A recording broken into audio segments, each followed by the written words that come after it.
በመጀመሪያ ሩታ በዚህ ልክ ደስተኛ ሆና ወይም ደግሞ እንደዛ ፋቢላ ፍንድቅ ብላ ስለመጣች እንኳን ደስ አላችሁ እላችኋለሁ። በመቀጠል ደግሞ አቶ አብርሽ ለምንድን ነው እንደዛ እየሆነው ወይም ደግሞ ይሄ ስሜት እየተሰማው ያለው ለምንድን ነው?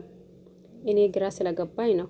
ሲጀመር እሷ ደስ ሲላት በቃ በእርሳቸው ደስታ ተደሰቶ ነው የሚለው። እኔ አጠቃላይ አብርሽም ባለበት ደስተኛ ሲሆን ሩታ እንደዛ ትደሰት፣ ሩታም ደግሞ እዛው ባለችበት ደስተኛ ስትሆን አይዛው አብርሽ ይደሰት ነው የሚለው። ምክንያቱም ከይፎንም ይሁን ደግን አብራችሁ አሳልፋችኋል አይደል? ስለዚህ ከተለያያችሁም እኛ ብዙዎቻችን አይ መለያየት የለባችሁም፣ አይ ይሄንን ነገር ሩታም ታዩ፣ እንዲሁም ደግሞ አብርሽም ይሄንን ነገር ማዘላዘልህን ተዋው ብለን ብዙ አውርተናል። ያ ከሊሆነም እርስ በራሳችሁ ደስታ የምትደሰቱ ያድርጋቸው ነው የሚለው ማለት ነው። ምክንያቱም ሰው እንኳን አብሮ ኖሮ ሲለያይ በዚህ ልክ ሳይሆን አብሮ ኖሮ ሲለያይ ደግሞ ምንድነው ደስ በሚል ሁኔታ መተያየት አለባቸው ብዬ ነው ማስበው። ምክንያቱም አብርሽና ሩታ ከተለያያችሁ አብርሽም በዚህ ልክ የሩታን ደስታ ሲያይ እንደዛ ማደናገጥ የለበትም። ሩታም ደግሞ በዛው ተቃራኒ አብርሽን ደስ ሲለው ደስ ሊላት ነው የሚገባው። በእርግጥ ሩታ ለአብርሽ ደስታ ትጨነቃለች ብዬ ነው ማስበው። ምክንያቱም ትላንት ያለችው ነገር ሰምታችኋል ብዬ አስባለሁ። ምን ብላ ነበር? እንግዲህስ ባሌን ከፈለግሽው እንደፈለግሽው ውሰጂ ሰጥቼሻለሁኝ፣ ነገር ግን ደግሞ እሱን እንዲከፋውና እንዲሁም ደግሞ እንዲያዝን አልፈልግም። እኔ እሱን የሚፈልገው ወሮት እኔ ከኔ ተለያይተናል፣ ነገር ግን ደግሞ ተለያይተናል ብዬ እንደፈለጋ ይሁን ወይም ደግሞ ሲጎናፍ ምንድነው ሲያዝንና ሲቸገር ወይም ደግሞ እንዲሁ የሐዘን ፊቱ ላይ አልፈልግም። ስለዚህ ይሄንን እችላለሁኝ፣ እንከባከበዋለሁኝ፣ እንዲሁም ደግሞ ይዘዋለሁኝ ካልሽ ችግር የለም። ነገር ግን ልጄ አባት ስለሆነ ይሄ ሰው እንዲከፋውና እንዲያዝን አልፈልግም ስትል ይሄ ማለት ደግሞ ብዙዎቻችን እንደማይለያዩ አውቀንበታል በዚህ ምክንያት ማለት ነው። ምክንያቱም አንድ ሰው ከተለያየ ያው ያኔ በእርግጥ ደስታው ሊያስደስት ይችላል። ነገር ግን ደግሞ በዚህ ልክ ደግሞ ይጨነቃል ብዬ አላስብም። ምክንያቱም ሩታ ለአብርሽ ስለምትጨነቅለት ነው አይደል ትላንት እንደዛ አለችው። ዛሬ ደግሞ እንዳያችሁት ሩታ ቅድም ለታ እንደዛ ፋቢላ ዛና ቢላ ፖስት እያደረገች ነበር።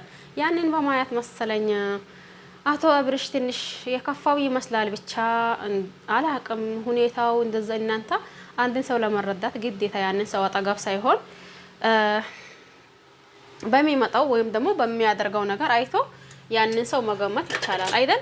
ስለዚህ ትንሽ አብርሽን ሳየው እንዴ ሩታ በዚህ ልክ ለሱ ደስታ ብላ ካዘች ሄርሜላ እንትን እየሆነች የነበረው እሷ በዚህ ልክ ደግሞ ደስ ብሏት እንደዛ ያኔ ፋቢላ ስትመጣ እሱ በተቃራኒው ደስ ሊለውና እንዲሁም ደግሞ የሷ ደስታ ሊያስደስተው ይችላል ብዬ አስቤ ነበር። ግን እሷን እንደዛ አምሮበት ወይም ደግሞ እንደዛ ፋቢላ ጨቅ ብላ ስትመጣ መሰለኝ አላቅም የሆነ ስሜት ይሰማዋል መሰለኝ። አሁንም ያው የማዘን ስሜት ላይ ፊቱ ላይ ይታይበታል። ያም ሆነ ይህ አብርሽዬ አንተ ራስህ ነህ ችግርተኛው ማለት ነው። ምክንያቱም ሴት ይወዳለህ፣ ሴት በመውደድህ ነው ይሄ ሁላ ችግር ያመጣው እንጂ ከአንድ ሩታ አርፋ ብትቀመጥ ኖሮ ይሄ ሁላ አልመጣብህም ነበር። ግን አንተ ሴቶችን መቀያየር የሆነ አለ አይደል ያኒ የመሰላቻት አንተን ሰው እንትን ቢላህ ይዛህ የሆነ ትሰላቻለህ ማለት ነው። ይሄ ማለት ደግሞ ከሴቶች ጋር አብሮ ለመኖር ከባድ ነው ብዬ ነው ማስበው። ምክንያቱም አንድ ሴት አንድን ወንድ ካወደደችው የሷና የሷ ብቻ ነው ሊሆን የምትፈልገው። አንተ ግን ይሄንን ማድረግ አትችልም። ስለዚህ እንግዲህ እየመረረህም ቢሆን ነገሩን ዋጠው ሊል ነው እኔ ማለት ነው። ይቅርታ ደግሞ ስራ እየሰራው ነው ማወራችሁ፣ እየተንኳኳባችሁ ነው እንዴ? አየኔ ማንኳኳት ደግሞ ስንረዳዳለን። ያው መቼስ የሰው ቤት እንደመሆናችን መጠን እንዲሁም ደግሞ ካየን አላስችል ያኔ ስለሚለን እኔ ደግሞ አብርሽን አየሁት። ወይ ጉዴ! አብርሽ ግን ምን ሆኖ ነው ብዬ ግብት ቢል ለካ የሩታን ይሄንን አይቶ ነው ያኔ አንጀቱ የተቃጠለው ማለት ነው። እንግዲህስ ምንም ማድረግ አንችልም እኛም አንጀቴ ቢቃጠልም በጌዳሪ ሰው ወይም ደግሞ ያቺ ማን ነበረች ሄርሜላ የምትባለው ከጎን ስላለች እንዳለችው ትንከባከበው ይሁን እኔ አላቅም። እንትና ማለት ነው ማናት ያቺ ስሟ ሄርሜላ ማለት ነው። እሷ እንዳለችው ትንከባከበው ትይዘው ይሁን ወይስ ደሞስ እሷንም አዋርዷት አሁንም ወደ ሩታ ይምጣ ይሁን? ሁሉንም ነገር ያው እናንተ መቼስ እንጠብቃችኋለን። እናንተም ትመጣላችሁ ብለን ተስፋ እናደርጋለን። ስለዚህ ሄርሙዬ በደንብ አድርገሽ ተንከባከቢው ማለት ነው። ምናልባት ያኔ እንክብካቤው እንትን ከሊሆነው አብርሽ ያልቀበት ትቶሽ ወደ ሩታ ሊሄድብሽ ይችላል። እባክሽን እንደው አሁን እንዳትዋረጂ። ጥያቄው መጠየቅ ያለብሽን አካል ትተሽ ጥያቄው መጠየቅ የሌለብሽን አካል ሲጠይቂ ቆይተሻል። ነገር ግን ደግሞ ያው ትላንት በስተመጨረሻው ይሄ ንግግሬ የመጨረሻ ንግግሬ ነው፣ እየመጣችሁ ተራ በተራ አትነዝንዙኝ፣ አትጨቅጭቁኝ፣ እባካችሁን አልፋችሁ እዛ ተቀመጡ ብላ ነበር። ከዚህ በኋላ ያው አርፎ ይቀመጡ ወይስ ደሞስ እንደለመደው አብርሽዬ ከሩታ ጎሮሮ ከሩታ ኢራስ ነው የሚባለው እንዴ? እኔ ምን አውቅለት። ከሩታ ኢራስ ጎሮሮ አይባልም ኢራስ ነው የሚባለው። ከሩታ ኢራስ አልወርድም ብሎ ወደ ሩታ ትተዋት በመጣ እኛ ማለት ከመጣ ማለት ነው። ከመጣ ያው እኛ ምንድነው የምንለው? አሳይ መጀመሪያ አውቃን ነበር ነው።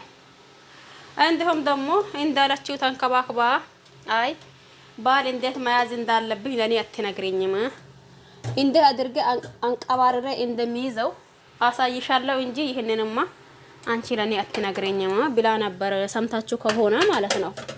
ያ ማለት ደግሞ መቼም ይሁን መቼ የአብርሽ የደስታ ምንጭ እንጂ እኔ መቼ አስቃይቼ መቼ ዘንዝኜ አውቃለሁኝ።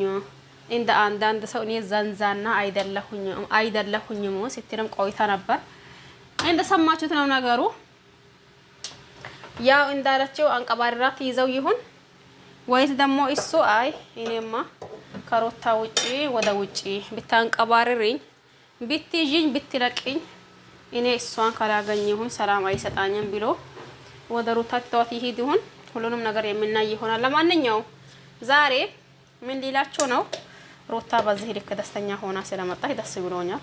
ያው ያኔ ሁኔታው ትንሽ እንትን ቢያደርግም ግን ደግሞ ያለን አማራጭ ደግሞ የእሷን ደስታ ነው የምንፈልገው አብዛኞቻችን።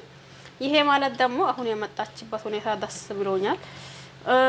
አብርሽዬም እንዲሁ ፍጥጥ ብሎ ነገሩ ግራ ግብት እያለው ሰውነቱ በሙሉ ተናዶ የንዴት ስሜት እየታየበት እየመጣ ነው። ያኔ እስቲ ማምሻውን ደግሞ ምን ይሁን ምን አብረን የምናይ ይሆናል። ለዚህ ቤት አዲስ ሆናችሁ ሰብስክራይብ ማድረግ አትርሱ። ነባሮች ደግሞ ላይክ ሼር አድርጉና አበረታቱኝ። በያላችሁበት ዓለም ዳርቻ የአላህ ሰላም እንዲሁም ዝነት በረከት ርህራሄ ከእናንተ ጋር ይሁን እያልኩኝ በሌላ እንገናኛለን። ማምሻውንም ደግሞ እስቲ የሚመጡበት ነገር አብርሽዬ ወደ ሩታ ይሄድ ይሁን ወይስ ደሞስ ሁሉንም ነገር የምናይ ይሆናል። እንዳልኳችሁ ሰብስክራይብ አድርጉ አበረታቱኝ። እስቲ እኔንም ከዚህ ኩሽና አስወጡኝ እስኪ እናንተ የሀገሬ ልጆች ምን ትላላችሁ? ለማንኛውም ነገሩ ይሄን ይመስል ነበር። ቀጣይ ይመጣለሁ። እናንተም አበረታቱኝ፣ ሰብስክራይብ አድርጉኝ፣ ላይክ ሼር አድርጉኝ። ሁላችሁንም እወዳችኋለሁ። ውድና ተከበራችሁ የኡሙዬ ቤተሰቦች በሉ እንግዲህስ ደህና ሁኑልኝ።